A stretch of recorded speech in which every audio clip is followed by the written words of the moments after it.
जो बता रहा है कि मार्केट जो है अब वीक है, हर एक अपसाइड का मोमेंटम सेलिंग में कन्वर्ट होगा, रोज मार्केट गिरेगा तो सेलर पैसा बनाएंगे, ऐसा होगा ही नहीं। अब ये वो समय है जो मुझे कंफर्म करता है कि हाँ मैं एक रिस्क ले सकता हूँ। इंडियन मार्केट जैसे ग्रो करेगा, बाकी मार्केट उतना ग्रो नहीं करेगा। अभी तो हमने अनवाइंडिंग करना शुरू की है।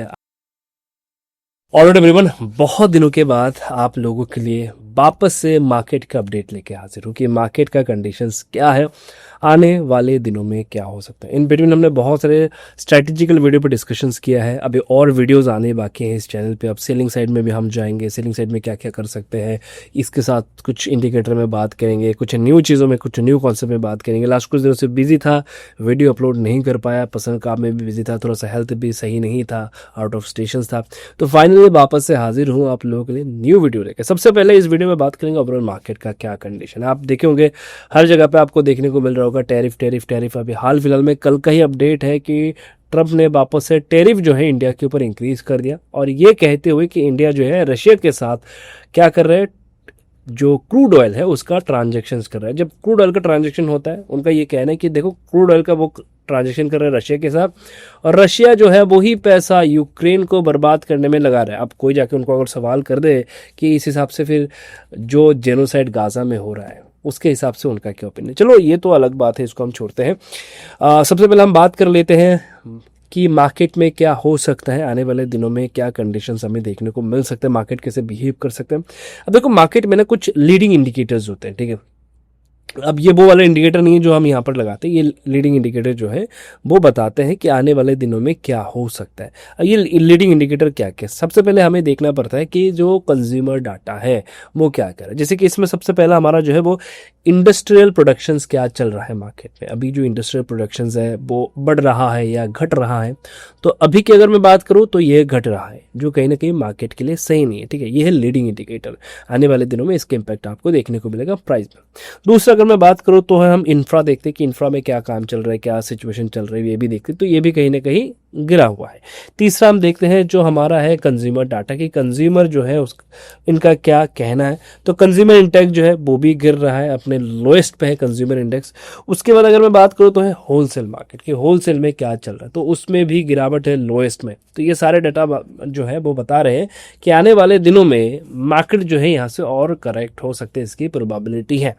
प्राइस में अगर मैं बात करूं, प्राइस में क्या कंडीशन चल रहा है, आने वाले दिनों में क्या हो सकता है, अभी करंटली क्या कंडीशन बना हुआ है, प्राइस एक्शंस क्या कह रहे हैं, इनमें अगर मैं बात करूं तो अगर मैं निफ्टी की बात करूं तो आपको ये समझ में आएगा। निफ्टी जो है प्रीवियस हाई को अभी तक ब्रेक नहीं कर पाया है, उससे पहले ही यहाँ से रिवर्स हो चुका है। ये प्राइस एक्शन देख के पता लग रहा है, यानी कि प्रीवियस हाई को अगर मार्केट ने ब्रेक नहीं किया, अभी भी सेलिंग प्रेशर बाकी है। यहाँ से हो सकता है हमें वापस से और गिरावट देखने को मिले।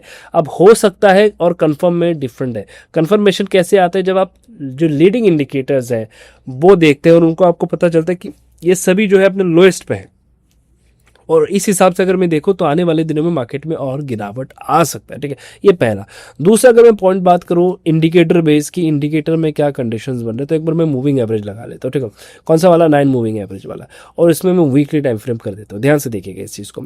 जब जब प्राइस 9 मूविंग एवरेज के नीचे क्लोज हुआ है, आप हिस्ट्री एक बार जाके चेक करिएगा। बहुत से लोग अभी कॉमेंट करने आ जाएगा कि नहीं मार्केट तो ऑल टाइम हाई को ब्रेक करेगा, ये है वो है, तो एक बार देख लेना डाटा, उसके बाद हो सकता है कि इस बार हम गलत हो जाए, ठीक है। जब जब प्राइस वीकली टाइम फ्रेम पे 9 मूविंग एवरेज के नीचे क्लोज करते हैं, मार्केट में भारी भरकम गिरावट देखने को मिलता है। आप पास्ट जाके एक बार चेक कर सकते हैं तो आपको पता चल जाएगा, ठीक है। तो सबसे पहले तो यहाँ पर डबल टॉप बना हुआ, उसके बाद मार्केट ने फाइनली इन मूविंग एवरेज के ऊपर क्लोज करना शुरू किया, 9 मूविंग एवरेज के ऊपर वीकली टाइम फ्रेम पे, जो बता रहा है कि मार्केट जो है अब वीक है, हर एक अपसाइड का मोमेंटम सेलिंग में कन्वर्ट होगा।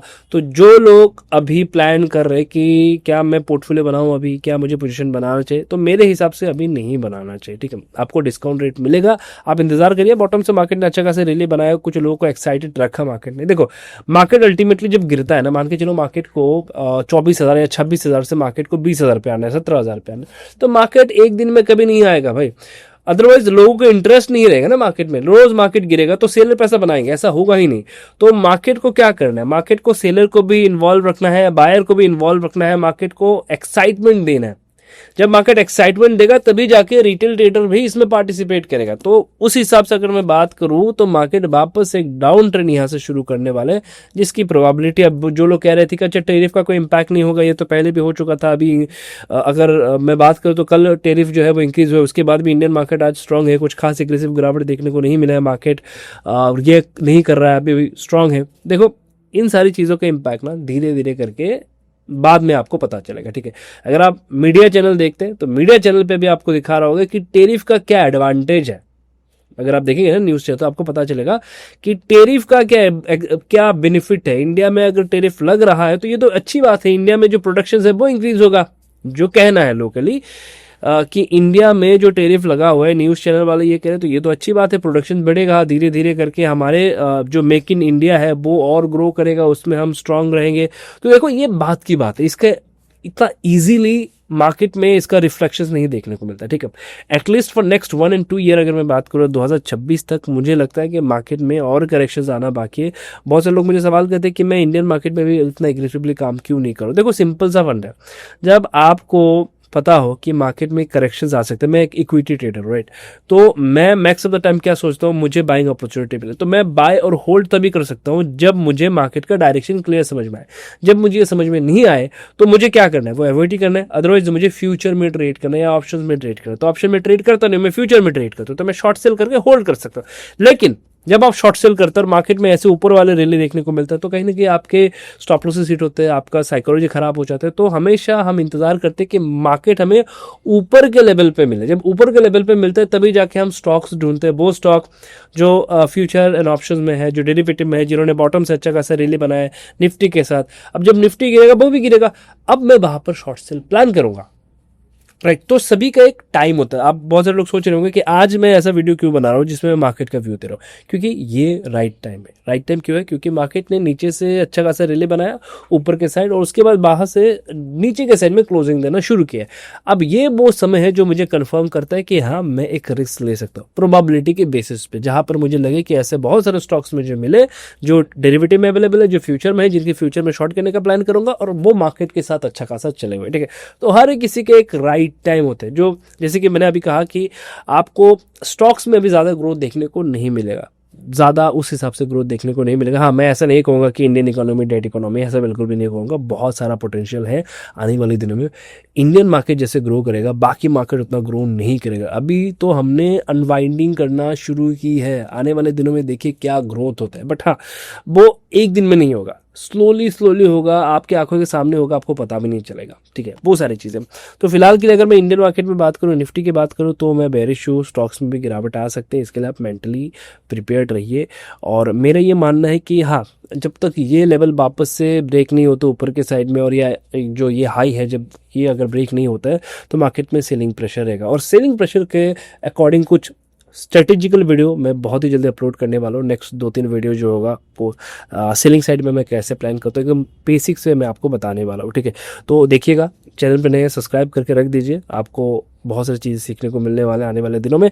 और देखिए मार्केट कैसे बिहेव करता है, जो भी होगा आप लोग अपडेट करेंगे। अगर आप नहीं है, वीडियो के डिस्क्रिप्शन में जाइए, टेलीग्राम चैनल है, जल्दी जुड़ जाइए, ठीक है।